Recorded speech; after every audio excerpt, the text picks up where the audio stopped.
বল কি আইসক্রিম খাবি বল। বাটি হুম নাই চকোবার মানে বাটি আইসক্রিম হ্যাঁ কি খাবি বল। যে কোনো এর মধ্যে তিনটের মধ্যে যে কোনো একটা। আমি তো ওই জন্য বলছি তুই চল, না বাটি আইসক্রিম না হলে কর্নেলো, তুই চল আমার সাথে। চকলেট ফ্লেভারে কর্নেলো, আর যদি না থাকে তাহলে বাটারস্কচ, বলছি এখন আইসক্রিম খাবে। ভ্যানিলা।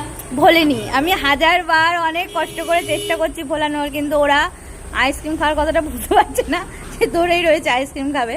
তো জিজ্ঞাসা করছি কি আইসক্রিম। আর একটা জিনিস দেখাই, দেখো আমরা কেন দেবো বল, সেটা আগে বল। কি হয়েছে। কি না, তুই যদি অফারটা দিস তাহলে আমরা ভুলবো কেন? আইসক্রিম খাওয়ার কথা কে বললো, আইসক্রিম খাওয়ার কথা কে বললো। ও আমাদের অফার তোমার দিয়েছে। বলছিস আমি নিজে থেকে বলেছি।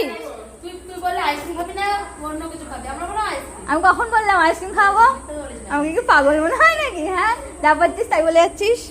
না তাহলে একটা জিনিস দেখাই তোমাদের আমি সব এখন। এই আম আম আজকে আষাঢ় মাসে কত তারিখ? 7 তারিখ।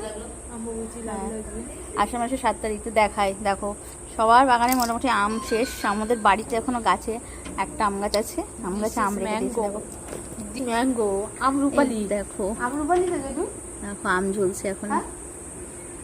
আমরুপালি ম্যাঙ্গো। অনেক আম আছে গাছটায়, কিন্তু আমে পোকা।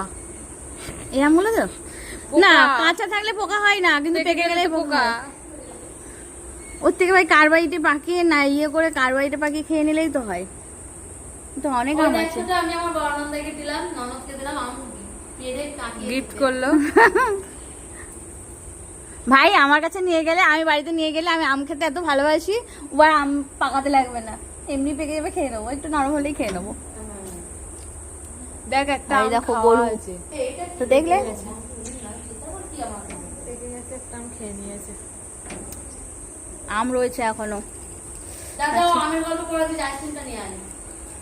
এ আইসক্রিমের কথা ভুলবে না, আইসক্রিমের কথা ভুলবে না, আইসক্রিমের কথা আজকে কেউ ভুলবে না। কিন্তু প্রচুর মশা কামড়াচ্ছে আমায়। তোর রক্ত মিষ্টি।